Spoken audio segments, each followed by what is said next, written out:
This may be the most inflammatory I've seemed in a while. I mean, look at me here on my high horse trying to tell you how to read, something you've been doing for the vast majority of your life. But especially in short-form video content, there has been a growing trend of people coming to all sorts of wild conclusions about how spells and magic items work. Conclusions that don't make sense based on the actual text in front of them. Now, I don't want to call any creators out. I'm sure this could be done for all sorts of reasons, from comic effect to absurdist extrapolation or simple mistakes, and goodness knows I make my fair share of those. But every time I see someone touting this cool new thing that they've found out you can do with Glyph of Warding, it makes my blood boil. Because that cool new thing that they've discovered invariably involves moving it around. And that's just not how the spell works. Maybe I care about this too much. Maybe this is my pedantic final form. But I do hope that in making this video I'm helping myself, and hopefully some of you out there, master this most fundamental skill in Dungeons and Dragons.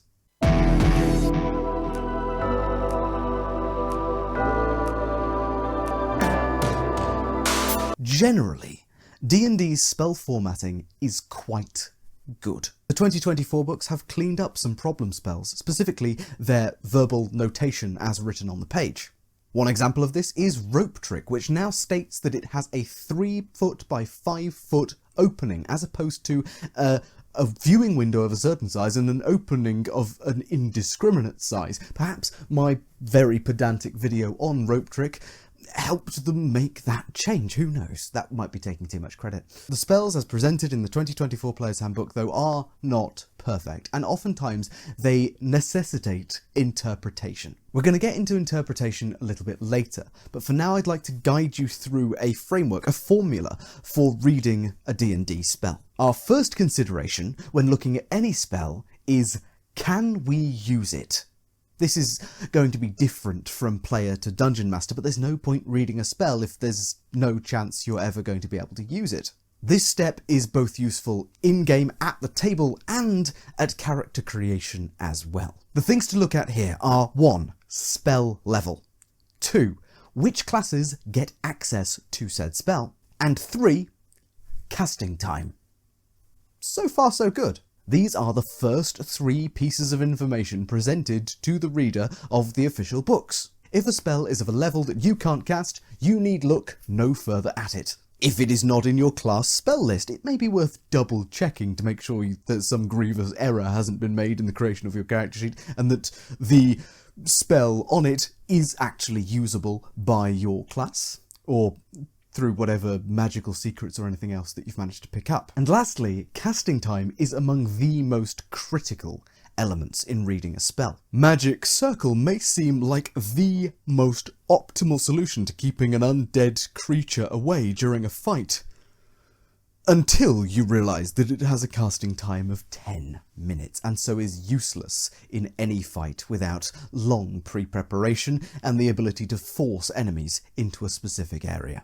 After we've looked at can we cast the spell, we now need to check how we cast the spell.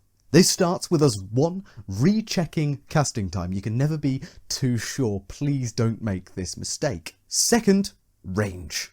3rd, components. And 4th, we're going to check if the spell requires concentration, ignoring completely the rest of the duration heading. Immediately after this, we move to the first line or 2 of the spell itself. The first line usually just contains a description of the function of how the spell becomes cast. It often elaborates on how components are used and how targets are selected. Sometimes this will seem very much like just a flavourful description, but among that flavour you will find almost always specific instructions on how the spell is to be cast. For example, Hunter's Mark begins, "You magically mark one creature you see within range as your quarry." Quarry and mark are not game terms and are largely there to provide a flavourful summary of how the spell works.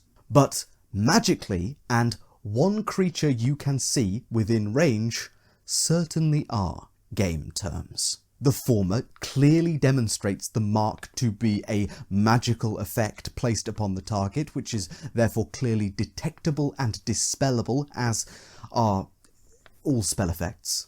By their definition of being spells, spells are magical effects. But here, the first line of the spell specifically tells us who we can affect with it. One creature, i.e. an entity with a creature type, from fiend to celestial, within the spell's range, which we should have just checked. Hunger of Hadar seems a different story. That seems to be all flavour. You open a gateway to the far realm, a region infested with unspeakable horrors. This first line has only one potential game term in it: far realm. Gateway, region, and unspeakable horrors are not features of any other spell or item description, at least in a codified sense, in D&D's design language. They are therefore not specific enough terms or codified enough terms to form a fundamental part of our understanding of this spell. They are, to all intents and purposes, flavour. Speaking of flavour, for reflavouring purposes, we could very easily ignore the far realm stipulation of this spell. But for a correct reading of the spell, it should be assumed that it draws energy from this place, which is established in D&D's setting books and indeed the Dungeon Master's Guide. Another clue to help find these important game terms within the mass of flavour, other than recognising them from other spells and item descriptions and class features, is that capitalised nouns like far realm, cylinder, or emanation tend to be fairly easy to spot just from a scan. Hunger of Hadar actually has a fairly dense how to cast sentence as the second sentence of its spell description, a reminder that it's not technically always the first sentence that is the most necessary for how to cast the actual spell. These sentences, though, that describe the casting of the spell are always very early on in spell descriptions. Unfortunately, Hunger of Hadar's second sentence is also beset by a typo. It states that the area of the spell can be centred on a point with range. In areas where the text itself seems wrong, seems not to mesh with the rest of the design language in the book, it's first helpful to look at whether the sentence even functions grammatically. Here, a point in space cannot have range as an intrinsic property. This helps us very easily see if the supposed error is, in fact, intentional. The next step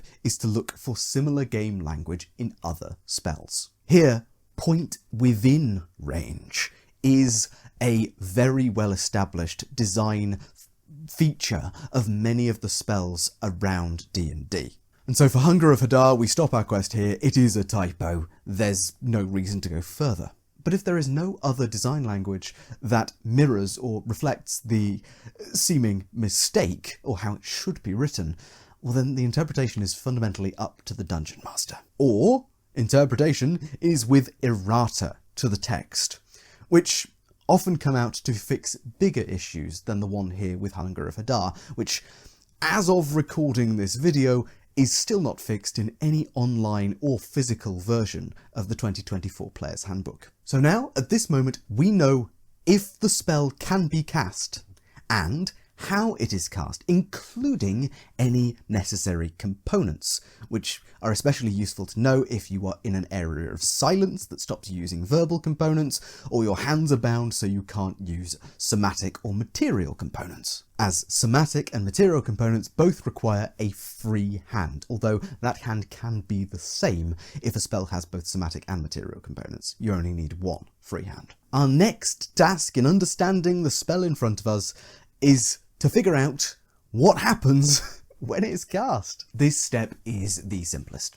We read the entire text of the spell, starting again with those first two lines just to make sure that we know how it works. Terms that can be found in the index or rules glossary tend to be capitalized, but are not always, so keep your eyes peeled for words that look like they are used across multiple spells. They can be your friends. If you understand it in one spell, you will likely understand multiple others. Unfortunately, you can't just scan Unfortunately, you can't just scan for capitals because the word creature, for example, is never capitalized. So do be careful. That is a very useful term in much of spellcasting. The D&D official style guide also states that terms in italics refer to artifacts, magic items, and other spells, unless they are inline subheadings using bold and italics, such as using a higher level spell slot, a reference to another text, or a subheading,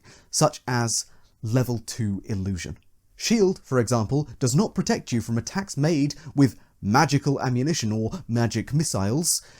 It protects you from the italicized spell Magic Missile. It's a really significant hack to use Wizards of the Coast's formatting style guides to help us read spell texts. Even if you're in a hurry, it is absolutely best practice to read the first few words of each indented section of text, a new paragraph. These new indentations generally contain very useful information indeed, such as additional effects, caveats, and if statements, which fundamentally alter how spells work in certain situations. If a condition is met, then the effect differs. For example, the first paragraph of Sleep is crystal clear. It affects each creature of your choice within a 5-foot sphere, requiring success on a wisdom saving throw, or they become incapacitated or may fall unconscious later. From just this first paragraph, it would not be immediately clear that the spell's affected creatures should not include creatures that do not sleep, or creatures with immunity to the exhaustion condition, as these automatically succeed on saving throws against this spell. In the 2014 books, this specified undead and creatures immune to being charmed, which is a marked difference which could easily be missed if you do not read each indentation, at least the start of it. When reading a spell, it's also really worth interrogating the wording of any part of a spell that feels deliberately clunky. Creatures that don't sleep is one such really clunky wording. Elves are the given example, and to be fair, in the player race of elf as presented in the 2024 Player's Handbook, it states that elves go into a trance instead of sleeping. They don't need to sleep and are also immune to being put to sleep by magic. On the other hand, Autognomes from Spelljammer, a fairly recent book all things considered, but not part of the 2024 rebrand, they're not immune to exhaustion, which means they're not immune to the 2024 sleep, and technically their unusual nature states only that they do not require drink, air, sleep, or food. By a literal interpretation of this 2024 sleep spell, it could be argued that Autognomes, as presented in Spelljammer, do not fulfill either of the conditions to be immune to this sleep spell, as they may not count as creatures who don't sleep. Seeing as the only thing they are is not required to sleep, they may indeed choose to attempt or indulge in the practice. Who knows? Here's where the joint skills of reasonableness and interpretation come in, because the interpretation that I just presented to you is wrong in multiple different ways. First, let's talk reasonableness. The 2024 Dungeon Master's Guide states on page 19 that the rules rely on good faith interpretation. Specifically, it clarifies that rules should be interpreted in the best interests of the gaming group's fun. Furthermore, on the same page, it is stated that an answer that feels fair to everyone at the table is, quote, more important than the correct answer. With these rules of reasonableness clearly stated, it is fairly obvious that the Autognome's unusual nature feature heavily implies that Autognomes do not sleep. It merely technically states that they are not required. Autognomes, by a reasonable interpretation, are not biologically or socially compelled to eat, drink, sleep, or breathe.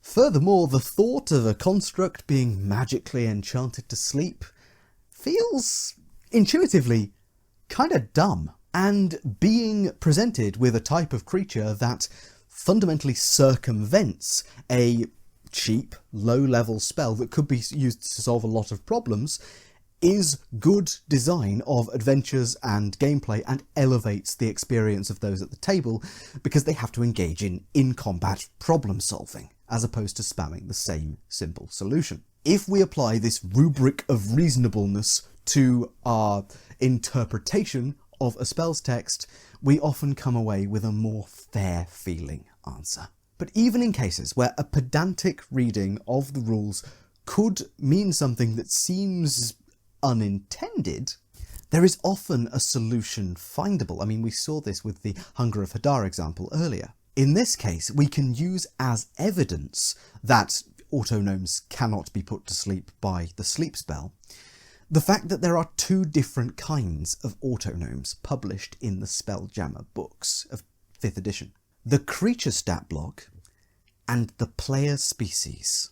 Unlike the stat block, which is designed for 1 or 2 encounters never to be seen again, the player option has to be encountered and used on every occasion that the player is playing the game as this particular character. Therefore, the player option must be designed with slightly more rigour, as something that could come up again and again in all sorts of niche situations, session after session. With this in mind, a comparative analysis of the autognome stat block reveals that the PC version of the autognome is phrased slightly differently. The unusual nature feature is split in 2. The first half, mechanical creature, restates the autognome's immunity to poison and the poison condition, adding an immunity to disease and incorporating the lack of necessity of eating, drinking, and breathing. Then a second feature, Sentry's Rest, describes the sleeping situation. You see, taking a long rest is fundamental to a PC's loop in playing the game. It is more important that the sleep rules be absolutely crystal clear when there is a player handling the autognome. This gives us more information as to how autognomes are supposed to function. This specifies that instead of sleeping, an autognome PC spends 6 hours in an inactive, motionless state, appearing to be inert but remaining conscious. Although the 2014 term specific beats general is not explicitly quoted anywhere in the new Player's Handbook or Dungeon Master's Guide, which may in some cases be a good thing given how often that sentiment was misquoted by the community, the exception-based design of Dungeons & Dragons stays fundamental to the game's blood. In this case, the player-facing autognome species offers more clarity on the sleeping habits of autognomes generally. And so it is the correct interpretation from a pedantic standpoint that autognomes do not sleep.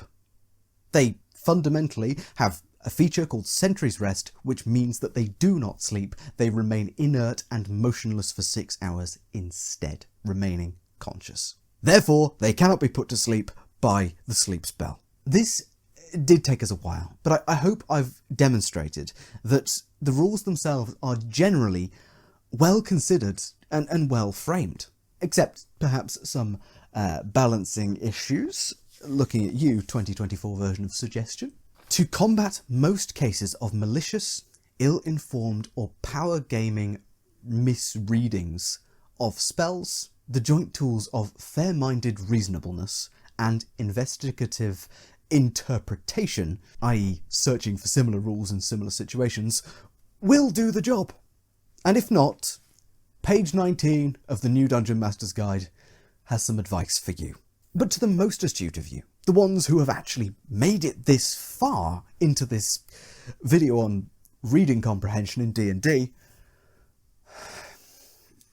you may have noticed that we've failed to answer one very important question about the spell that we're supposed to be reading. We know if we can cast it, we know how we can cast it, and we know what happens when we cast it. But how long does this spell last? Perhaps my most controversial stance is that you don't know how long a spell lasts until you have read through the entire spell description of it and then gone back to look at its duration. Just reading the duration tab alone does not tell you the full story, which is why I advise that you skip it in your first reading of a spell until you have read the entire spell text. For example, Guardian of Faith doesn't last for an 8-hour duration in most cases, because it, quote, vanishes when it has dealt a total of 60 damage. Hero's Feast is cast instantaneously, which is useful information, but it takes 1 hour to consume the Hero's Feast,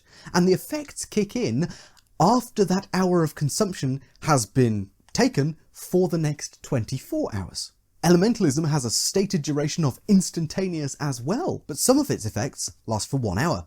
Some of them last for 1 minute, and others last forever. Duration is a trap. Don't be fooled. Read your spells. Interpret them fairly and reasonably, and give your fellow players and the designers the benefit of the doubt. And for goodness sake, read duration last. Thank you so much for watching. I hope this video is useful to someone. I don't want it to be one of those videos that gets, sent around if you get frustrated with someone not reading their spells.